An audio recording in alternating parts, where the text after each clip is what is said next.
ਹੋਗੀ convention refugee ਹੈ ਕੀ ਅਤੇ ਕਦੋਂ ਇਸ ਦੀ ਲੋੜ ਪੈਂਦੀ ਹੈ। ਸੋ ਜੇਕਰ ਕੋਈ ਕੰਟਰੀ ਆਪਣੇ ਸਬਜੈਕਟ ਦੀ ਪ੍ਰੋਟੈਕਸ਼ਨ ਨਹੀਂ ਕਰ ਸਕਦਾ ਸੋ ਦੈਨ ਇੰਟਰਨੈਸ਼ਨਲ ਕਮਿਊਨਿਟੀ ਨੇ ਉਹਦੇ ਲਈ ਰਿਫਿਊਜੀ ਪ੍ਰੋਟੈਕਸ਼ਨ ਲਾਜ਼ ਬਣਾਏ ਨੇ। ਸੋ ਰਿਫਿਊਜੀ ਪ੍ਰੋਟੈਕਸ਼ਨ ਦਾ ਜਿਹੜਾ ਪ੍ਰੋਵੀਜ਼ਨ ਆ ਉਹ ਸਿਰਫ ਤੇ ਸਿਰਫ ਉਹਨਾਂ ਲੋਕਾਂ ਲਈ ਆ ਜਿਨ੍ਹਾਂ ਨੂੰ ਆਪਣੀ ਹੋਮ ਕੰਟਰੀ ਦੇ ਵਿੱਚ well founded fear of persecution ਜੀ ਜੇਕਰ well founded fear of persecution ਨਹੀਂ ਹੈਗਾ along with inability of the state or their unwillingness to get help from the state then ਉਹਨਾਂ ਨੂੰ refugee claim ਨਹੀਂ ਕਰਨਾ ਚਾਹੀਦਾ ਜਾਂ ਉਹਨੂੰ ਡਰ ਇਸ ਲੈਵਲ ਦਾ ਕਿ ਉਹਦਾ ਜਿਹੜਾ ਹੋਮ ਕੰਟਰੀ ਆ ਉਹਦੀ ਉਸ ਪ੍ਰੋਟੈਕਸ਼ਨ ਲੈ ਹੀ ਨਹੀਂ ਸਕਦਾ ਉਹਨੂੰ ਹੋਮ ਕੰਟਰੀ ਦੀ ਸਟੇਟ ਤੋਂ ਡਰ ਕਹਿਣ ਦਾ ਮਤਲਬ ਵੀ ਅਸਲੀ ਓਪਰਚੁਨਿਟੀ ਉਹਨਾਂ ਦੀ ਹਮੇਸ਼ਾ ਇਹ ਹੁੰਦੀ ਹੈ ਕਿ ਜਿਹੜੀ ਪਹਿਲੀ ਐਡਜੂਡੀਕੇਟਰੀ ਅਥਾਰਟੀ ਹੈ ਜਿਹਨੂੰ ਰਿਫਿਊਜੀ ਪ੍ਰੋਟੈਕਸ਼ਨ ਡਿਵੀਜ਼ਨ ਕਹਿੰਦੇ ਆ ਕਿ ਆਪਣਾ ਪੂਰਾ ਤਸੱਲੀ ਨਾਲ ਜਿਹੜਾ ਕੇਸ ਆ ਉੱਥੇ ਪੁੱਟ ਕਰਨ। ਸੋ ਜਿਸ ਤਰ੍ਹਾਂ ਰਾਜਵੀਰ ਜੀ ਤੁਸੀਂ ਦੱਸਿਆ ਕਿ ਜੇ ਬਾਈ ਚਾਂਸ ਐਪਲੀਕੇਸ਼ਨ ਵੀ ਰਿਜੈਕਟ ਹੋ ਜਾਂਦੀ ਹੈ ਅਪੀਲ ਵੀ ਰਿਜੈਕਟ ਹੁੰਦੀ ਹੈ ਕੋਰਟ ਵੀ ਕਹਿ ਦਿੰਦੀ ਹੈ ਤਾਂ ਉਸ ਤੋਂ ਬਾਅਦ ਉਸ ਵਿਅਕਤੀ ਲਈ ਕੋਈ ਆਪਸ਼ਨ ਬਚਦੀ ਹੈ। ਉਹ ਐਕਸਕਲੂਜ਼ਨ ਆਰਡਰ ਨੂੰ ਕਹਿ ਸਕਦੇ ਆ ਕਿ exclusion order is a removal order. ਉਹਨੂੰ ਇਮੀਗ੍ਰੇਸ਼ਨ ਜਾਂ CBSA ਡਿਪਾਰਚਰ ਆਰਡਰ ਇਸ਼ੂ ਕਰ ਸਕਦੀ ਹੈ ਕਿ you should leave country within 30 days. ਜੇਕਰ ਉਹ ਵਿਦਿਨ 30 ਡੇਜ਼ ਲੀਵ ਕਰ ਲੈਂਦਾ ਵਾ ਸੋ ਉਹ ਦੁਬਾਰਾ ਅਪਲਾਈ ਕਰ ਸਕਦਾ। ਤੁਹਾਡੇ ਖਿਲਾਫ ਕੋਈ ਕੇਸ ਬਣ ਜਾਂਦਾ ਹੈ ਜਾਂ ਕੋਈ ਤੁਹਾਡੀ ਕੰਡੀਸ਼ਨ ਅਜਿਹੀ ਹੋ ਜਾਂਦੀ ਹੈ ਤਾਂ ਤੁਹਾਨੂੰ ਡਿਪੋਰਟ ਕੀਤਾ ਜਾ ਸਕਦਾ ਹੈ। ਹਾਂਜੀ ਇਹਦੇ ਵਿੱਚ ਕਿੰਨੀ ਕੁ ਸੱਚਾਈ ਹੈ ਜੇ ਤੁਸੀਂ ਇਸ ਦੇ ਬਾਰੇ ਥੋੜੀ ਜਿਹੀ ਕਲੈਰੀਫਿਕੇਸ਼ਨ ਦੇ ਸਕਦੇ। ਮਸਲੇ ਇਮੀਗ੍ਰੇਸ਼ਨ ਦੇ ਪਰਮੀਤ ਕਾਮਰਾ ਦੇ ਨਾਲ। ਜਦੋਂ ਵੀ ਕੋਈ ਵਿਅਕਤੀ ਕੈਨੇਡਾ ਵਿੱਚ ਆਉਂਦਾ ਹੈ ਅਤੇ ਇਹ ਜ਼ਰੂਰੀ ਨਹੀਂ ਕਿ ਉਹਦਾ ਸਟੇਟਸ ਕੀ ਹੈ ਜਾਂ ਬਾਅਦ ਵਿੱਚ ਬਦਲ ਗਿਆ ਹੈ ਉਸ ਨੂੰ ਕਦੇ ਨਾ ਕਦੇ ਕਿਸੇ ਕਾਨੂੰਨੀ ਸਲਾਹਕਾਰ ਦੀ ਲੋੜ ਪੈਂਦੀ ਹੈ ਤਾਂ ਕਿ ਉਹ ਆਪਣੇ ਭਵਿੱਖ ਦੇ ਸਹੀ ਫੈਸਲੇ ਲੈ ਸਕੇ ਕਿ ਕੈਨੇਡਾ ਵਿੱਚ ਉਸ ਦਾ ਸਟੇਟਸ ਕੀ ਹੋ ਸਕਦਾ ਹੈ ਜੋ ਕਿ ਉਸ ਨੂੰ ਸਭ ਤੋਂ ਵੱਧ ਫਾਇਦਾ ਦੇ ਸਕਦਾ ਹੈ। ਤਾਂ ਉਦੋਂ ਸਾਡੇ ਕੰਮ ਆਉਂਦੇ ਨੇ ਇਮੀਗ੍ਰੇਸ਼ਨ ਲਾਇਰ। ਤਾਂ ਅੱਜ ਸਾਡੇ ਸ਼ੋਅ ਵਿੱਚ ਮਸਲੇ ਇਮੀਗ੍ਰੇਸ਼ਨ ਦੇ ਵਿੱਚ ਪਰਮੀਤ ਕਾਮਰਾ, ਮੈਂ ਹਾਂ ਤੁਹਾਡੀ ਹੋਸਟ ਪਰਮੀਤ ਕਾਮਰਾ ਤੇ ਮੇਰੇ ਨਾਲ ਨੇ ਸਰੀ ਦੇ ਮੰਨੇ ਪ੍ਰਮੰਨੇ immigration lawyer Maple Law Corporation ਤੋਂ ਰਾਜਵੀਰ ਢਿੱਲੋਂ। ਰਾਜਵੀਰ ਜੀ welcome to the show. Sat Sri ਅਕਾਲ ਜੀ ਤੁਹਾਨੂੰ ਤੇ ਤੁਹਾਡੇ ਸੁਣਨ ਵਾਲਿਆਂ ਨੂੰ ਸਾਰਿਆਂ ਨੂੰ ਪਿਆਰ ਭਰੀ ਸਤਿ ਸ੍ਰੀ ਅਕਾਲ। ਰਾਜਵੀਰ ਜੀ ਜਿਸ ਤਰ੍ਹਾਂ ਅਸੀਂ ਜਾਣਦੇ ਹਾਂ ਕਿ ਕੈਨੇਡਾ ਵਿੱਚ ਡਾਇਵਰਸਿਟੀ ਬਹੁਤ ਹੈ ਔਰ ਖਾਸ ਕਰ ਆਪਣੇ ਭਾਈਚਾਰੇ ਦੇ ਲੋਕ ਕੈਨੇਡਾ ਆਉਣ ਵਿੱਚ ਬਹੁਤ ਇੰਟਰਸਟਿਡ ਹੁੰਦੇ ਨੇ। ਤੁਹਾਡੇ ਕੋਲ ਵੀ ਕਈ ਤਰ੍ਹਾਂ ਦੀ ਡਾਇਵਰਸਿਟੀ ਆਉਂਦੀ ਹੈ, ਲੋਕ ਆਉਂਦੇ ਨੇ ਔਰ ਉਹਨਾਂ ਦੇ ਸਟੇਟਸ ਵੀ ਉਨੇ ਹੀ ਡਿਫਰੈਂਟ ਹੁੰਦੇ ਨੇ। ਸੋ ਕਈ ਵਾਰ ਜਦੋਂ ਕੁਐਸਚਨ ਆਉਂਦੇ ਨੇ ਮਨ ਵਿੱਚ ਕਈ ਸਵਾਲ ਹੁੰਦੇ ਨੇ, ਪਹਿਲਾਂ 10 ਸਾਲ ਪਹਿਲਾਂ ਹੋਰ ਸਵਾਲ ਹੋਣਗੇ ਪਰ ਅੱਜ ਕੁਝ ਹੋਰ ਸਵਾਲ ਨੇ। ਇੱਕ ਜਿਹੜਾ ਸਵਾਲ ਅੱਜ ਕੱਲ੍ਹ ਸਾਰੇ ਜ਼ਿਹਨ ਵਿੱਚ ਆ ਰਿਹਾ ਹੈ ਉਹ ਹੈ ਕਨਵੈਨਸ਼ਨ ਰਿਫਿਊਜੀ। ਜੇ ਤੁਸੀਂ ਇਸ ਬਾਰੇ ਥੋੜਾ ਜਿਹਾ ਚਾਨਣਾ ਪਾ ਸਕੋ ਕਿ ਕਨਵੈਨਸ਼ਨ ਰਿਫਿਊਜੀ ਹੈ ਕੀ ਅਤੇ ਕਦੋਂ ਇਸ ਦੀ ਲੋੜ ਪੈਂਦੀ ਹੈ। ਸੋ ਇਸ ਤਰ੍ਹਾਂ ਪਰਮੀਤ ਜੀ ਕਨਵੈਨਸ਼ਨ ਰਿਫਿਊਜੀ ਇਹ ਸਾਡੇ ਲੈਜਿਸਲੇਚਰ ਨੇ under section 96 immigration refugee protection act ਦੇ ਵਿੱਚ ਦਿੱਤਾ ਹੈ ਇਹਨੂੰ। ਸੋ ਇਹ ਤੋਂ ਸੈਕਸ਼ਨ 96 ਵੱਲ ਜਾਣ ਤੋਂ ਪਹਿਲਾਂ ਸਾਨੂੰ ਸਾਡੇ ਕੈਨੇਡਾ ਦੀ ਇੰਟਰਨੈਸ਼ਨਲ ਆਬਲੀਗੇਸ਼ਨ ਦੇਖਣੀ ਪੈਣੀ ਆ। ਸੋ ਜਿੰਨੇ ਕੰਟਰੀਜ਼ ਨੇ ਵਰਲਡ ਦੇ ਉਹਨਾਂ ਕੰਟਰੀਜ਼ ਦੇ ਵਿੱਚ ਦੋ ਚੀਜ਼ਾਂ ਨੇ, ਇੱਕ ਤਾਂ ਉਹਨਾਂ ਦੀ ਗਵਰਨਮੈਂਟ ਆ ਸੋ ਦੂਸਰੇ ਉਹਨਾਂ ਦੇ ਸਬਜੈਕਟ ਨੇ, ਉਹਨਾਂ ਦੇ ਨੈਸ਼ਨਲ ਨੇ। ਉਸ ਕੰਟਰੀ ਦੀ ਜਿਹੜੀ ਗਵਰਨਮੈਂਟ ਆ ਉਹਦੀ ਆਬਲੀਗੇਸ਼ਨ ਆ ਕਿ ਉਹ ਆਪਣੇ ਸਬਜੈਕਟ ਤੇ ਨੈਸ਼ਨਲ ਦੀ ਪ੍ਰੋਟੈਕਸ਼ਨ ਕਰੇ। ਸੋ ਜੇਕਰ ਕੋਈ ਕੰਟਰੀ ਆਪਣੇ ਸਬਜੈਕਟ ਦੀ ਪ੍ਰੋਟੈਕਸ਼ਨ ਨਹੀਂ ਕਰ ਸਕਦਾ ਸੋ ਦੈਨ ਇੰਟਰਨੈਸ਼ਨਲ ਕਮਿਊਨਿਟੀ ਨੇ ਉਹਦੇ ਲਈ ਰਿਫਿਊਜੀ ਪ੍ਰੋਟੈਕਸ਼ਨ ਲਾਜ਼ ਬਣਾਏ ਨੇ। ਇਸ ਤਰ੍ਹਾਂ ਹੀ ਸਾਡੇ ਕੈਨੇਡਾ ਦੀ ਵੀ ਆਬਲੀਗੇਸ਼ਨ ਆ ਯੂਨਾਈਟਿਡ ਨੇਸ਼ਨਸ ਦੇ ਅਕੋਰਡਿੰਗ, ਕੈਨੇਡਾ ਵੀ ਸਿਗਨੇਟਰੀ ਆ ਉਹਦੀ। ਸੋ ਕੈਨੇਡਾ ਨੇ ਇਸ ਰਿਫਿਊਜੀ ਪ੍ਰੋਟੈਕਸ਼ਨ ਪ੍ਰੋਵੀਜ਼ਨ ਨੂੰ ਅੰਡਰ ਸੈਕਸ਼ਨ 96 ਕੋਡੀਫਾਈ ਕੀਤਾ ਇਮੀਗ੍ਰੇਸ਼ਨ ਪ੍ਰੋਟੈਕਸ਼ਨ ਐਕਟ ਦੇ ਵਿੱਚ। ਸੋ ਕੋਈ ਵੀ ਪਰਸਨ ਜਿਹਨੂੰ ਉਹਨਾਂ ਦੀ ਨੈਸ਼ਨਲ ਗਵਰਨਮੈਂਟ ਜਾਂ ਨੈਸ਼ਨਲ ਸਟੇਟ ਪ੍ਰੋਟੈਕਟ ਨਾ ਕਰ ਸਕਦੀ ਹੋਵੇ ਸੋ ਜਾਂ ਉਹ ਪਰਸਨ ਆਪਣੀ ਸਟੇਟ ਦੀ ਪ੍ਰੋਟੈਕਸ਼ਨ ਲੈਣ ਤੋਂ ਡਰਦਾ ਹੋਵੇ ਕਿਸੇ ਕਾਰਨ ਸੋ ਉਹ ਕਨਵੈਨਸ਼ਨ ਰਿਫਿਊਜੀ ਸੈਕਸ਼ਨ 96 ਦੇ ਅੰਡਰ ਇੱਥੇ ਰਿਫਿਊਜੀ ਕਲੇਮ ਕਰ ਸਕਦਾ ਵਾ। ਜਿਵੇਂ ਤੁਸੀਂ ਦੱਸਿਆ ਰਾਜਵੀਰ ਜੀ ਕਿ ਆਪਣੀ ਸਟੇਟ ਵਿੱਚ ਉਸਨੂੰ ਕੋਈ ਪ੍ਰੋਬਲਮ ਹੋ ਸਕਦੀ ਹੈ ਜਾਂ ਜਿਹੜੇ ਲਾਜ਼ ਨੇ ਉਹ ਉਸ ਦੇ ਅਨੁਸਾਰ ਮੇਲ ਨਹੀਂ ਖਾਂਦੇ, ਕੁਝ ਵੀ ਪ੍ਰੋਬਲਮ ਹੋ ਸਕਦੀ ਹੈ। ਅਸੀਂ ਦੇਖ ਰਹੇ ਕਿ ਰੈਫਿਊਜੀਜ਼ ਦੀ ਜਿਹੜੀ ਗਿਣਤੀ ਹੈ ਉਹ ਹਰ ਦੇਸ਼ ਵਿੱਚ ਬਹੁਤ ਵਧ ਰਹੀ ਹੈ। ਇਸ ਸਮੇਂ ਜੋ ਸੰਸਾਰ ਦੀ ਹਾਲਾਤ ਨੇ, ਕੰਡੀਸ਼ਨ ਨੇ, ਉੱਥੇ ਕਈ ਕੰਟਰੀਜ਼ ਦੇ ਵਿੱਚ ਕਾਫੀ ਸਿਵਲ ਅਨਰੈਸਟ ਹੈ। ਕਈ ਕੰਟਰੀਜ਼ ਦੇ ਜਿਹੜੇ ਲਾਜ਼ ਨੇ ਉਹ ਦੂਜੀ ਕੰਟਰੀ ਦੇ ਲਾਜ਼ ਨਾਲ ਉਨੇ ਫਲੈਕਸੀਬਲ ਨਹੀਂ ਹੈਗੇ ਉਸ ਸਮੇਂ ਜਿਹੜੇ ਲੋਕ ਪਰੇਸ਼ਾਨ ਹੁੰਦੇ ਨੇ ਉਹਨਾਂ ਵੱਲੋਂ ਇਹ ਸਟੇਟਸ ਮੰਗਿਆ ਜਾਂਦਾ ਹੈ ਦੂਜੀ ਕੰਟਰੀਜ਼ ਤੋਂ? ਬਿਲਕੁਲ ਜੀ, ਉਹਨਾਂ ਵੱਲੋਂ ਮੰਗਿਆ ਜਾਂਦਾ ਤੇ ਉਹਨਾਂ ਨੂੰ ਇਹ ਐਪਲੀਕੇਸ਼ਨ ਕਰਨੀ ਪੈਂਦੀ ਹੈ। ਇਕੱਲੇ ਉਹ ਕੈਨੇਡਾ ਆ ਕੇ ਹੀ ਕਰ ਸਕਦੇ ਆ ਜੀ। ਉਹ ਕਿਸੇ ਵੀ ਤਰੀਕਾ ਕੈਨੇਡਾ ਆ ਗਏ, ਭਾਵੇਂ ਉਹ ਕਿਸੇ ਵੀ ਸਟੇਟਸ ਦੇ ਥਰੂ ਆਏ ਹੋਣ, ਭਾਵੇਂ ਵਿਜ਼ਟਰ ਆਏ ਹੋਣ, ਜੇ ਉਹਨਾਂ ਨੂੰ ਆਪਣੀ ਸਟੇਟ ਤੋਂ ਡਰ ਹੋਵੇ ਜੀ, ਜਾਂ ਉਹਨੂੰ ਆਪਣੀ ਸਟੇਟ ਦੇ ਵਿੱਚ ਕਿਸੇ ਤੋਂ ਡਰ ਹੋਵੇ ਤੇ ਉੱਥੇ ਪ੍ਰੋਟੈਕਸ਼ਨ ਨਾ ਹਾਸਲ ਹੋਵੇ, then he can make a refugee claim ਜੀ। ਸੋ ਰਿਫਿਊਜੀ ਕਲੇਮ ਜਿਹੜਾ ਹੈਗਾ ਉਹ ਆਪ ਵੀ ਕਰ ਸਕਦੇ ਆ, ਉਹਦੇ ਕੰਸਲਟੈਂਟ ਜਾਂ ਉਹਦੇ ਲਾਇਰ ਵੀ ਕਰ ਸਕਦੇ ਆ ਉਹਦੇ ਬਿਹਾਫ ਤੇ। ਸਮ ਟਾਈਮ ਇਹ ਵੀ ਹੁੰਦਾ ਕਿ ਪਰਸਨ ਕੱਲੀ ਆਪਣੀ ਫਿਕਸ਼ਨ ਦੇ ਵਿੱਚ ਹੀ ਡਰ ਬਣਾਇਆ ਹੁੰਦਾ ਉਹਨੇ, ਉਹ ਡਰ ਹੁੰਦਾ ਨਹੀਂ। So there should be any incident ਜਿਹਦੇ ਤੋਂ ਉਹਨੂੰ ਲੱਗਦਾ ਹੋਵੇ ਕਿ ਮੈਨੂੰ ਡਰ, ਜਾਂ ਕਿਤੇ ਉਹਦੀ ਫੈਮਿਲੀ ਨੂੰ ਕੁਛ ਹੋਇਆ ਹੋਵੇ, ਜਾਂ ਕਿਸੇ ਉਹਦੇ ਪੋਲੀਟੀਕਲ ਗਰੁੱਪ ਦੇ ਮੈਂਬਰਸ ਨੂੰ ਹੋਇਆ ਹੋਵੇ, ਤੇ ਉਹ ਆਪ ਵੀ ਕਿਸੇ ਤਰੀਕੇ ਦੇ ਨਾਲ ਪ੍ਰੂਵ ਕਰ ਸਕਦਾ ਹੋਵੇ ਕਿ ਹੁਣ ਮੇਰੀ ਵੀ ਵਾਰੀ ਆ ਗਈ। ਸੋ ਉਹਨੂੰ ਆਪਣਾ ਜਿਹੜਾ ਫੀਅਰ ਆ ਉਹ ਪ੍ਰੂਵ ਕਰਨਾ ਪੈਂਦਾ ਵਾ। ਵੈਸੇ ਇਹ ਥੋੜ੍ਹਾ ਜਿਹਾ ਇਹ ਬਹੁਤਾ ਔਖਾ ਨਹੀਂ, ਕਿਉਂਕਿ ਇਹ ਇੱਕ ਸਬਜੈਕਟਿਵ ਥਿੰਗ ਹੈ ਜੀ। ਬਿਲਕੁਲ, ਕਿਸੇ ਬੰਦੇ ਨੂੰ ਫੀਅਰ ਆ, ਉਹ ਆਪਣਾ ਉਹਦੇ ਮਨ ਦੇ ਵਿੱਚ ਆ, ਉਹਨੂੰ ਕਿੱਦਾਂ ਫੀਅਰ ਆ, ਹੀ ਕੈਨ ਪ੍ਰੂਵ ਇਟ ਜੇ ਉਹ ਸੱਚਾ ਵਾ ਤਾਂ। ਤੇ ਪਰ ਨਾਲ ਪ੍ਰੋਟੈਕਸ਼ਨ ਡਿਵੀਜ਼ਨ ਨੇ ਇਹ ਦੇਖਣਾ ਕਿ ਜਿਹੜਾ ਉਹ ਡਰ ਆ, is it well founded. So well founded ਉਹਨੇ ਦੇਖਣਾ ਕਿ ਜੇਕਰ ਕੰਟਰੀਜ਼ ਦੀਆਂ ਕੰਡੀਸ਼ਨਸ ਕੀ ਨੇ।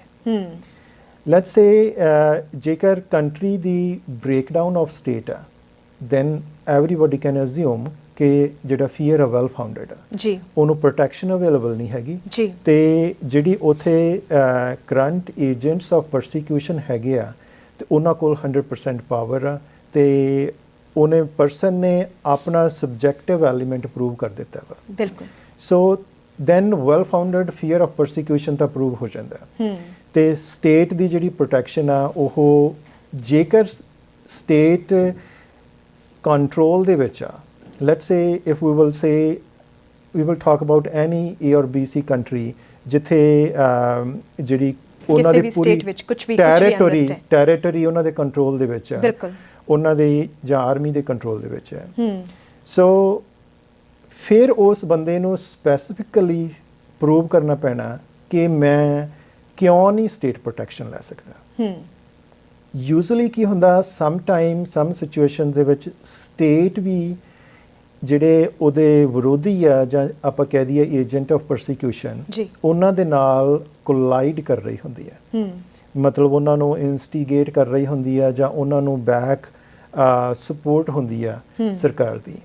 ਸੋ ਉਹੋ ਜਿਹੀ ਸਿਚੁਏਸ਼ਨ ਦੇ ਵਿੱਚ ਸਟੇਟ ਨੂੰ ਵੀ ਉਹ ਪਰਸਨ ਕਲੇਮ ਕਰ ਸਕਦਾ ਕਿ state have a collusion with the agent of persecution, so state is consequently a agent of persecution ਜੀ। ਸੋ ਉਹ ਫਿਰ ਸਟੇਟ 'ਚ ਜਿੱਥੇ ਵੀ ਜਾਊਗਾ ਤਾਂ ਉਹਨੂੰ ਡਰ ਹੀ ਹੋਣਾ ਵਾ। ਬਿਲਕੁਲ। So then it is little easier I would say. ਪਰ ਜਿਹੜਾ ਰਿਫਿਊਜੀ ਪ੍ਰੋਟੈਕਸ਼ਨ ਡਿਵੀਜ਼ਨ ਦਾ ਮੈਂਬਰ ਆ, ਉਹਨੇ ਕ੍ਰੈਡੀਬਿਲਿਟੀ ਦੇਖਣੀ ਆ, ਉਹਨੇ ਉਹਦੇ ਡਿਟੇਲਸ ਦੇਖਣੀ ਆ, ਉਹਨੇ ਦੇਖਣਾ ਸਟੇਟ ਪ੍ਰੋਟੈਕਸ਼ਨ ਅਵੇਲੇਬਲ ਹੈਗੀ ਹੈ ਜਾਂ ਨਹੀਂ ਹੈਗੀ। ਫਿਰ ਜੇ ਸਮ ਟਾਈਮ ਆਪਾਂ ਪਹਿਲਾਂ ਗੱਲ ਕਰ ਰਹੇ ਸੀ ਪਾਕਿਸਤਾਨ ਦੀ, just for example, a person is from Balochistan. So ਉਹ ਪਰਸਨ ਇੱਥੇ ਆਇਆ, ਉਹਨੇ ਕਲੇਮ ਕਰਤੀ ਆ ਪ੍ਰੋਟੈਕਸ਼ਨ ਕਿ ਮੈਨੂੰ ਪ੍ਰੋਟੈਕਸ਼ਨ ਚਾਹੀਦੀ ਆ ਜੀ। ਓਕੇ, ਆਈ ਐਮ ਅਸਿਊਮਿੰਗ ਕਿ ਉਹਨੂੰ ਜਿਹੜਾ ਇਮੀਗ੍ਰੇਸ਼ਨ ਪ੍ਰੋਟੈਕਸ਼ਨ ਡਿਵੀਜ਼ਨ ਦਾ ਮੈਂਬਰ ਆ ਕਹਿ ਸਕਦਾ ਕਿ okay, you can go to Islamabad ji, you can go to Karachi, you will not have any fear there. So ਉਹ ਉਸ ਬੰਦੇ ਨੇ ਫਿਰ ਪ੍ਰੂਵ ਕਰਨਾ ਕਿ ਜੇ ਉਹ ਕਰਾਚੀ ਜਾਊਗਾ, ਜੇ ਉਹ ਇਸਲਾਮਾਬਾਦ ਜਾਊਗਾ, ਉਹਨੂੰ ਸੇਮ ਲੈਵਲ ਦੀ ਜਿਹੜੀ ਹੈਗੀ ਆ ਸੀਰੀਅਸ ਪੋਸੀਬਿਲਿਟੀ ਆ ਪਰਸੀਕਿਊਸ਼ਨ ਦੀ, ਜਿਹੜੀ ਆਪਣੀ ਓਨ ਸਟੇਟ ਦੇ ਵਿੱਚ ਆ। ਠੀਕ ਹੈ, ਹਾਂਜੀ ਜੀ। ਸੋ ਇਹ ਜਿਹੜੇ ਪੁਆਇੰਟਸ ਆ ਰਿਫਿਊਜੀ ਪ੍ਰੋਟੈਕਸ਼ਨ ਡਿਵੀਜ਼ਨ ਅਸੈਸ ਕਰਦੀ ਆ ਹੀਅਰਿੰਗ ਵੇਲੇ ਜੀ। ਹਾਂਜੀ, ਜਿਵੇਂ ਤੁਸੀਂ ਦੱਸਿਆ ਰਿਫਿਊਜੀ ਸਟੇਟਸ ਬਾਰੇ, ਪ੍ਰੋਗਰਾਮ ਦੇ ਵਿੱਚ ਮੈਂ ਤੁਹਾਨੂੰ ਇਹ ਵੀ ਦੱਸਣਾ ਚਾਹਾਂਗੀ ਕਿ ਤੁਸੀਂ ਵੀ ਆਪਣੇ ਸਵਾਲ ਸਾਨੂੰ WhatsApp ਕਰ ਸਕਦੇ ਹੋ 7788229311 ਤੇ ਜਾਂ ਫਿਰ ਤੁਸੀਂ ਈਮੇਲ ਕਰ ਸਕਦੇ ਹੋ parmeet@redfm.ca ਤੇ। ਜਿਹੜੇ ਵੀ ਤੁਹਾਡੇ ਸਵਾਲ ਹੋਣਗੇ ਸਾਡੀ ਪੂਰੀ ਕੋਸ਼ਿਸ਼ ਹੋਵੇਗੀ ਕਿ ਅਸੀਂ ਇਮੀਗ੍ਰੇਸ਼ਨ ਐਕਸਪਰਟਸ ਨਾਲ ਮਿਲ ਕੇ ਉਹਨਾਂ ਦਾ ਹੱਲ ਕੱਢ ਸਕੀਏ। ਪ੍ਰੋਗਰਾਮ ਨੂੰ ਅੱਗੇ ਵਧਾਉਂਦੇ ਹਾਂ, ਹੋਰ ਸਵਾਲ ਕਰਦੇ ਹਾਂ ਰਾਜਵੀਰ ਜੀ ਨੂੰ। ਜਿਵੇਂ ਤੁਸੀਂ ਇੱਕ ਐਗਜ਼ਾਮਪਲ ਵੀ ਦਿੱਤਾ ਸਟੇਟ ਦਾ, ਅੱਜ ਕੱਲ੍ਹ ਅਸੀਂ ਇੱਥੇ ਦੇਖ ਰਹੇ ਹਾਂ, ਕੁਝ ਸੁਣਦੇ ਵੀ ਹਾਂ, ਬਹੁਤ ਸਾਰੇ ਲੋਕ ਨੇ ਜਿਨ੍ਹਾਂ ਦਾ ਕੁਝ ਵੀ ਸਟੇਟਸ ਸੀਗਾ, ਚਾਹੇ ਉਹ ਵਰਕ ਵੀਜ਼ਾ ਤੇ ਆਏ ਸਨ ਜਾਂ ਸਟੱਡੀ ਵੀਜ਼ਾ ਤੇ ਆਏ ਸਨ, ਉਹ ਖਤਮ ਹੋ ਗਿਆ, ਇਲੀਗਲ ਰਹਿ ਰਹੇ ਨੇ। ਬਾਈ ਚਾਂਸ ਜੇ ਉਹ ਇਸ ਸਟੇਟਸ ਵੱਲ ਜਾਂਦੇ ਨੇ ਜਾਂ ਉਹਨਾਂ ਦੀ ਕੰਡੀਸ਼ਨ ਬਦਲ ਜਾਂਦੀ ਹੈ, ਜਿਵੇਂ ਤੁਸੀਂ ਦੱਸਿਆ ਸਟੇਟ ਦੀ ਕੰਡੀਸ਼ਨ ਕਈ ਵਾਰ ਬਦਲ ਜਾਂਦੀ ਹੈ, ਉਹਨਾਂ ਦੇ ਕੋਲ ਕੀ ਆਪਸ਼ਨਸ ਨੇ? ਰੈਫਿਊਜੀ ਸਟੇਟਸ ਕਲੇਮ ਕਰਨਾ ਈਜ਼ੀ ਹੈ ਕਿ ਨਹੀਂ? ਕੁਛ ਇਹਦੇ ਬਾਰੇ ਜੇ ਤੁਸੀਂ ਦੱਸ ਸਕੋ। ਸੋ ਇੱਕ ਗੱਲ ਹੈਗੀ ਆ, ਜਿਹੜਾ ਤੁਹਾਡਾ ਕੁਐਸਚਨ ਆ ਵੀ ਈਜ਼ੀ ਆ ਜਾਂ ਨਹੀਂ, ਉਹ ਤੋਂ ਪਹਿਲਾਂ ਵੀ ਇਹ ਗੱਲ ਹੈਗੀ ਆ ਕਿ ਕੀ ਉਹਨਾਂ ਨੂੰ well founded fear of persecution ਹੈਗਾ ਜਾਂ ਨਹੀਂ। ਜੇਕਰ ਉਹਨਾਂ ਨੂੰ well founded fear of persecution ਆਪਣੀ ਸਟੇਟ 'ਚ ਨਹੀਂ ਹੈਗਾ, ਭਾਵੇਂ ਕਿ ਉਹ ਆਊਟ ਆਫ ਸਟੇਟਸ ਆ ਕੈਨੇਡਾ ਦੇ ਵਿੱਚ, ਤਾਂ ਉਹਨਾਂ ਨੂੰ ਇਹ ਰਾਹ ਕਦੀ ਇਖਤਿਆਰ ਨਹੀਂ ਕਰਨਾ ਚਾਹੀਦਾ। ਸੋ ਉਹਨਾਂ ਨੂੰ ਵਾਕਈ ਵਾਪਸ ਮੁੜਨਾ ਚਾਹੀਦਾ, ਜਾਂ ਫਿਰ ਉਹਨਾਂ ਨੂੰ ਆਪਣੀਆਂ ਆਪਸ਼ਨਸ ਦੇਖਣੀਆਂ ਚਾਹੀਦੀਆਂ ਕਿ ਲੀਗਲੀ ਉਹ ਆਪਣਾ ਸਟੇਟਸ ਕਿਵੇਂ ਬਹਾਲ ਕਰ ਸਕਦੇ ਆ। ਜੀ, ਜੇ ਉਹ ਆਪਣਾ ਸਟੇਟਸ ਬਹਾਲ ਨਹੀਂ ਕਰਦੇ, ਮੇਰੀ ਐਡਵਾਈਸ ਆ, ਜੇ ਉਹਨਾਂ ਨੂੰ ਡਰ ਨਹੀਂ ਹੈਗਾ ਦੈਨ ਵੀ ਉਹਨਾਂ ਨੂੰ ਆਪਣੇ ਹੋਮ ਕੰਟਰੀ ਬੈਕ ਜਾਣਾ ਚਾਹੀਦਾ। People are living there. ਜੀ, ਸੋ ਇਹੋ ਜੀ ਕੋਈ ਗੱਲ ਨਹੀਂ ਹੈਗੀ ਕਿ ਰਿਫਿਊਜੀ ਕਲੇਮ ਉਹ ਬੰਦਾ ਕਰੂਗਾ ਜਿਹਦੇ ਹੋਰ ਆਪਸ਼ਨਸ, ਸਟੂਡੈਂਟ, ਵਰਕ ਪਰਮਿਟ ਦੀਆਂ ਜਾਂ ਕੋਈ ਹੋਰ ਆਪਸ਼ਨਸ ਖਤਮ ਹੋ ਗਈਆਂ। ਸੋ ਰਿਫਿਊਜੀ ਪ੍ਰੋਟੈਕਸ਼ਨ ਦਾ ਜਿਹੜਾ ਪ੍ਰੋਵੀਜ਼ਨ ਆ ਉਹ ਸਿਰਫ ਤੇ ਸਿਰਫ ਉਹਨਾਂ ਲੋਕਾਂ ਲਈ ਆ ਜਿਨ੍ਹਾਂ ਨੂੰ ਆਪਣੀ ਹੋਮ ਕੰਟਰੀ ਦੇ ਵਿੱਚ well founded fear of persecution ਆ। ਜੀ, ਜੇਕਰ well founded fear of persecution ਨਹੀਂ ਹੈਗਾ, along with inability of the state or their unwillingness to get help from the state, then ਉਹਨਾਂ ਨੂੰ ਰਿਫਿਊਜੀ ਕਲੇਮ ਨਹੀਂ ਕਰਨਾ ਚਾਹੀਦਾ। ਜੀ, ਸੋ ਜਿਸ ਤਰ੍ਹਾਂ ਰਾਜਵੀਰ ਜੀ ਤੁਸੀਂ ਦੱਸਿਆ ਕਿ ਜੇ ਬਾਈ ਚਾਂਸ ਐਪਲੀਕੇਸ਼ਨ ਵੀ ਰਿਜੈਕਟ ਹੋ ਜਾਂਦੀ ਹੈ, ਅਪੀਲ ਵੀ ਰਿਜੈਕਟ ਹੁੰਦੀ ਹੈ, ਕੋਰਟ ਵੀ ਕਹਿ ਦਿੰਦੀ ਹੈ, ਤਾਂ ਉਸ ਤੋਂ ਬਾਅਦ ਉਸ ਵਿਅਕਤੀ ਲਈ ਕੋਈ ਆਪਸ਼ਨ ਬਚਦੀ ਹੈ? ਸੋ ਆਪਸ਼ਨ ਦੀ ਨਹੀਂ ਮੈਂ ਗੱਲ ਕਰ ਰਿਹਾ। ਉਹਦੇ 'ਚ ਕੀ ਹੁੰਦਾ ਕਿ ਜੇਕਰ ਸਾਰਾ ਕੁਝ ਰਿਫਿਊਜ਼ ਹੋ ਗਿਆ, ਆਪਾਂ ਪਹਿਲਾਂ ਭਰਾ ਦੀ ਗੱਲ ਕੀਤੀ ਆ, ਸਮ ਟਾਈਮ ਉਹ ਭਰਾ ਲਈ ਐਲੀਜੀਬਲ ਹੋ ਸਕਦਾ ਜੇ ਉਹਨੂੰ ਫਿਰ ਆਪਣੀ ਰਿਸਕ ਹੋਵੇ ਆਪਣੇ ਹੋਮ ਕੰਟਰੀ ਤੋਂ, ਪ੍ਰੀ ਰਿਮੂਵਲ ਰਿਸਕ ਅਸੈਸਮੈਂਟ। ਪਰ ਜੇ ਉਹਦਾ ਭਰਾ ਵੀ ਰਿਫਿਊਜ਼ ਹੋ ਗਿਆ, ਦੈਨ ਜਿਹੜੀ ਉਹਦੇ ਅਗੇਂਸਟ ਐਕਸਕਲੂਜਨ ਆਰਡਰ ਹੋਇਆ ਹੁੰਦਾ ਉਹ ਐਕਟਿਵ ਹੋ ਜਾਂਦਾ। ਜੀ, ਸੋ ਹੀ ਸ਼ੁੱਡ ਲੀਵ ਕੰਟਰੀ। ਜੀ, ਵਿਦਿਨ ਦ ਕੰਡੀਸ਼ਨਸ ਜੋ ਵੀ ਉਹਦੇ ਤੇ ਲਿਖੀਆਂ ਨੇ। ਸੋ ਇਥੋਂ ਆਪਾਂ ਕਹਿ ਸਕਦੇ ਹਾਂ ਕਿ from there he should go. ਜੀ, ਇਹਨੂੰ ਐਕਸਕਲੂਜਨ ਆਰਡਰ ਨੂੰ ਕਹਿ ਸਕਦੇ ਹਾਂ ਕਿ exclusion order is a removal order. ਜੀ, ਰਿਮੂਵਲ ਆਰਡਰ ਤਿੰਨ ਤਰ੍ਹਾਂ ਦੇ ਹੁੰਦੇ ਆ। ਸਾਰਿਆਂ ਤੋਂ ਪਹਿਲਾ ਰਿਮੂਵਲ ਆਰਡਰ ਹੈਗਾ ਡਿਪਾਰਚਰ ਆਰਡਰ। ਜੀ, ਕੋਈ ਵੀ ਪਰਸਨ ਜਿਹੜਾ ਆਊਟ ਆਫ ਸਟੇਟਸ ਆ ਉਹਨੂੰ ਇਮੀਗ੍ਰੇਸ਼ਨ ਜਾਂ CBSA ਡਿਪਾਰਚਰ ਆਰਡਰ ਇਸ਼ੂ ਕਰ ਸਕਦੀ ਆ ਕਿ you should leave country within 30 days. ਜੇਕਰ ਉਹ ਵਿਦਿਨ 30 ਡੇਜ਼ ਲੀਵ ਕਰ ਲੈਂਦਾ ਵਾ, ਸੋ ਉਹ ਦੁਬਾਰਾ ਅਪਲਾਈ ਕਰ ਸਕਦਾ। ਜੇਕਰ ਉਹ ਵਿਦਿਨ 30 ਡੇਜ਼ ਨਹੀਂ ਆਪਣਾ ਜਾਂਦਾ, ਜਾਂ ਉਹ ਜੇ ਚਲਿਆ ਵੀ ਜਾਂਦਾ ਵਿਦਿਨ 30 ਡੇਜ਼ ਆਪਣੇ ਪੋਰਟ ਆਫ ਐਂਟਰੀ ਤੇ ਦੱਸ ਕੇ ਨਹੀਂ ਜਾਂਦਾ, ਤੇ ਦੈਨ ਉਹਦੇ ਅਗੇਂਸਟ ਉਹ ਜਿਹੜਾ ਡਿਪਾਰਚਰ ਆਰਡਰ ਆ ਉਹ ਡਿਪੋਰਟੇਸ਼ਨ ਆਰਡਰ ਬਣ ਜਾਂਦਾ, ਆਟੋ। ਸੋ ਸੈਕੰਡ ਰਿਮੂਵਲ ਆਰਡਰ ਹੁੰਦਾ ਐਕਸਕਲੂਜਨ ਆਰਡਰ। ਐਕਸਕਲੂਜਨ ਆਰਡਰ ਜਦੋਂ ਇਸ਼ੂ ਹੁੰਦਾ ਵਾ ਉਹ 1 ਸਾਲ ਤੋਂ ਲੈ ਕੇ 5 ਸਾਲ ਤੱਕ ਦਾ ਹੁੰਦਾ ਵਾ। ਜੀ, ਕਿ ਇਹ ਪਰਸਨ 1 ਸਾਲ ਅਪਲਾਈ ਨਹੀਂ ਕਰ ਸਕਦਾ। ਜੇ ਉਹਨੇ 1 ਸਾਲ ਤੋਂ ਪਹਿਲਾਂ ਅਪਲਾਈ ਕਰਨਾ ਹੋਵੇ, he should get a permission from minister. ਉਹਨੂੰ ਆਥੋਰਾਈਜੇਸ਼ਨ ਟੂ ਰਿਟਰਨ ਕੈਨੇਡਾ ਕਹਿੰਦੇ ਆ। ਸੋ ਇਵੇਂ ਹੁਣ ਰੀਸੈਂਟਲੀ ਆਪਾਂ ਦੇਖਿਆ ਮਿਸ ਰਿਪਰੈਜ਼ੈਂਟੇਸ਼ਨ ਦਾ ਬਹੁਤ ਇਸ਼ੂ ਚੱਲ ਰਿਹਾ। ਬਿਲਕੁਲ। ਸੋ ਮਿਸ ਰਿਪਰੈਜ਼ੈਂਟੇਸ਼ਨ ਦੇ ਵਿੱਚ ਜਿਹੜਾ ਐਕਸਕਲੂਜਨ ਆਰਡਰ ਇਸ਼ੂ ਹੁੰਦਾ ਵਾ ਉਹ 5 ਸਾਲ ਲਈ ਹੁੰਦਾ, ਕਿ ਉਹ 5 ਸਾਲ ਲਈ ਬੰਦਾ ਅਪਲਾਈ ਨਹੀਂ ਕਰ ਸਕਦਾ। ਜੇ ਉਹਨੇ ਪਹਿਲਾਂ ਕਰਨਾ ਹੋਵੇ, he should apply for authorisation to return. ਤੇ ਨਾਲ ਹੀ ਜੇਕਰ ਐਕਸਕਲੂਜਨ ਆਰਡਰ ਇਸ਼ੂ ਹੋਇਆ ਹੋਵੇ ਤੇ ਬੰਦਾ ਆਪ ਨਾ ਜਾਵੇ, ਤਾਂ ਜਿਹੜੀ CBSA ਆ ਉਹ ਆਪਣੇ ਖਰਚੇ ਤੇ ਭੇਜਦੇ ਆ। ਜੇ ਉਹਨਾਂ ਨੇ ਦੁਬਾਰਾ ਆਉਣਾ ਤਾਂ ਉਹਨਾਂ ਨੂੰ ਖਰਚਾ ਪੇ ਆਫ ਕਰਨਾ ਪੈਣਾ। ਥਰਡ ਰਿਮੂਵਲ ਆਰਡਰ ਹੈਗਾ ਡਿਪੋਰਟੇਸ਼ਨ ਆਰਡਰ। ਡਿਪੋਰਟੇਸ਼ਨ ਆਰਡਰ ਦੇ ਵਿੱਚ ਬੰਦਾ ਲਾਈਫ ਟਾਈਮ ਲਈ ਬੈਨ ਹੁੰਦਾ ਵਾ। ਜੀ, ਉਹ ਨਹੀਂ ਅਪਲਾਈ ਕਰ ਸਕਦਾ without authorisation to return.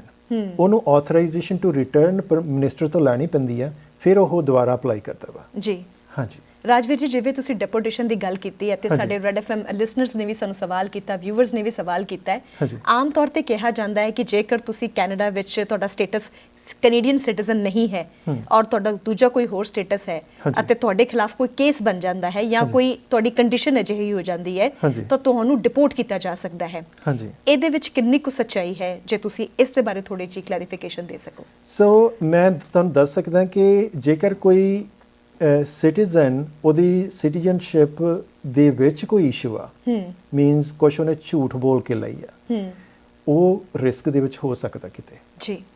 Second, ਜੇ ਕੋਈ ਪਰਮਨੈਂਟ ਰੈਜ਼ੀਡੈਂਟ ਇੱਥੇ ਹੈਗਾ ਵਾ ਤੇ ਉਹਨੂੰ ਕ੍ਰਿਮੀਨਲ ਕੇਸ ਦੇ ਵਿੱਚ ਕਨਵਿਕਸ਼ਨ ਹੋ ਜਾਂਦੀ ਆ। ਕ੍ਰਿਮੀਨਲ ਕੇਸ ਦੇ ਵਿੱਚ ਕਨਵਿਕਸ਼ਨ ਹੁੰਦੀ ਆ ਜਿਹੜਾ ਹਾਈਬ੍ਰਿਡ ਜਾਂ ਇੰਡਾਈਟੇਬਲ ਅਫੈਂਸ ਹੈ, ਤੇ ਉਹਦੀ ਜਿਹੜੀ ਕਨਵਿਕਸ਼ਨ ਹੈਗੀ ਆ ਉਹ 6 ਮਹੀਨੇ ਤੋਂ ਜ਼ਿਆਦੇ ਦੀ ਆ, ਦੈਨ ਉਹ ਇਨਐਡਮਿਸਿਬਲ ਆ ਤੇ ਉਹ ਡਿਪੋਰਟ ਹੋ ਸਕਦਾ।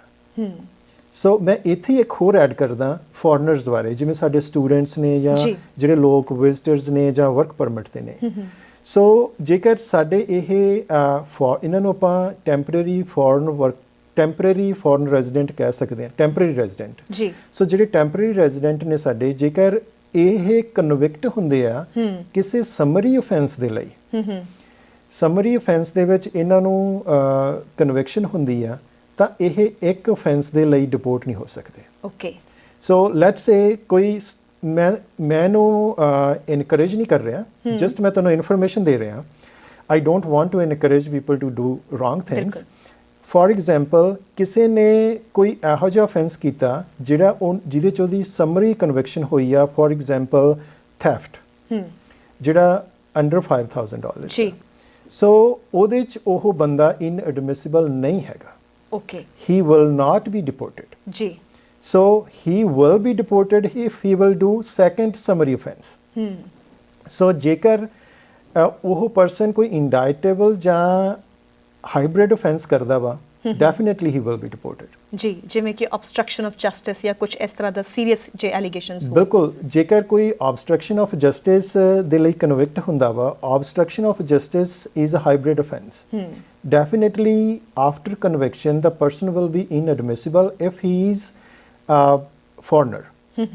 ਉਹ ਟੈਂਪਰੇਰੀ ਰੈਜ਼ੀਡੈਂਟ ਹੈ, ਜਿਵੇਂ ਕੋਈ ਵਿਜ਼ਿਟਰ ਹੋ ਗਿਆ ਜਾਂ ਸਟੂਡੈਂਟ ਹੋ ਗਿਆ। ਜੀ ਜੀ, ਜਿਵੇਂ ਤੁਸੀਂ ਦੱਸਿਆ ਕਿ ਡੈਪੋਟੇਸ਼ਨ ਵਿੱਚ ਵੀ ਕਈ ਤਰ੍ਹਾਂ ਦੀਆਂ ਕੰਡੀਸ਼ਨ ਹੋ ਸਕਦੀਆਂ ਨੇ, ਬਿਲਕੁਲ। ਇਸ ਨੂੰ ਹਵਾ ਨਹੀਂ ਸਮਝਣਾ ਚਾਹੀਦਾ, ਕਿਉਂਕਿ ਕਿਤੇ ਨਾ ਕਿਤੇ ਕੋਈ ਗੁੰਜਾਇਸ਼ ਹੋ ਸਕਦੀ ਹੈ ਅੱਗੇ ਜਾ ਕੇ ਵੀ। ਬਿਲਕੁਲ ਜੀ। ਤੁਸੀਂ ਡਿਪੋਰਟੇਸ਼ਨ ਜਿਹੜੇ ਆਰਡਰਸ ਵੀ ਹੈਗੇ ਆ, ਜੇਕਰ ਉਹ ਪਰਮਨੈਂਟ ਰੈਜ਼ੀਡੈਂਟ ਦੇ ਅਗੇਂਸਟ ਆ, ਤਾਂ ਉਹਦੇ ਕੋਲ ਅਪੀਲ ਦਾ ਰਾਈਟ ਹੋ ਸਕਦਾ ਸਮ ਸਰਕਮਸਟੈਂਸਿਸ ਦੇ ਵਿੱਚ, unless he has done a serious criminality.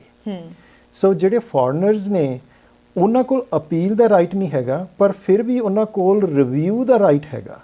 ਉਹ ਫੈਡਰਲ ਕੋਰਟ ਦੇ ਵਿੱਚ ਐਪਲੀਕੇਸ਼ਨ ਲਾ ਸਕਦੇ ਆ for leave and for judicial review, ਕਿ ਜਿਹੜਾ ਉਹਨਾਂ ਦਾ ਡਿਪੋਰਟੇਸ਼ਨ ਆਰਡਰ ਆ ਉਹ ਰੀਜ਼ਨੇਬਲੀ ਇਸ਼ੂ ਹੋਇਆ ਵਾ, ਉਹਦੀ ਜਿਹੜੀ ਡਿਸਕ੍ਰੈਸ਼ਨ ਆਫੀਸਰ ਨੇ ਯੂਜ਼ ਕੀਤੀ ਆ ਉਹ ਰੀਜ਼ਨੇਬਲੀ ਯੂਜ਼ ਕੀਤੀ ਆ ਜਾਂ ਆਰਬਿਟਰੇਰੀਲੀ ਯੂਜ਼ ਕੀਤੀ ਆ। ਜੀ ਬਿਲਕੁਲ ਜੀ। ਜੀ, thank you so much Rajveer ji, ਤੁਸੀਂ ਬਹੁਤ ਸਾਰੀਆਂ ਗੱਲਾਂ ਕਲੀਅਰ ਕੀਤੀਆਂ, ਖਾਸ ਕਰ ਜਿਹੜੀ ਰੈਫਿਊਜੀ ਸਟੇਟਸ ਨੂੰ ਲੈ ਕੇ ਸਾਡੇ ਮਨ ਦੇ ਅੰਦਰ ਧਾਰਨਾਵਾਂ ਬਣੀਆਂ ਨਹੀਂ ਹੈ, ਜੋ ਵੀ ਅਸੀਂ ਸੁਣਦੇ ਹਾਂ ਉਹਦੇ ਬਾਰੇ ਕਲੈਰੀਫਿਕੇਸ਼ਨ ਦੇਣ ਲਈ, ਅਤੇ ਇਸ ਤੋਂ ਇਲਾਵਾ ਜਿਹੜੇ ਡੈਪੂਟੇਸ਼ਨ ਨੂੰ ਲੈ ਕੇ ਕਈ ਲੋਕਾਂ ਦੇ ਸਵਾਲ ਨੇ, ਖਾਸ ਕਰ ਆਪਣੀ ਸਟੇਟਸ ਪ੍ਰਤੀ ਜਿਹੜੇ ਸਾਡੇ ਭਾਈਚਾਰੇ ਦੇ ਲੋਕਾਂ ਦੇ ਵਿੱਚ ਸਵਾਲ ਹੁੰਦੇ ਨੇ, ਉਸ ਬਾਰੇ ਵੀ ਤੁਸੀਂ ਬਹੁਤ ਵਧੀਆ ਆਨਸਰ ਦਿੱਤਾ। So I thank you so much on the behalf of Red FM. ਧੰਨਵਾਦ ਜੀ।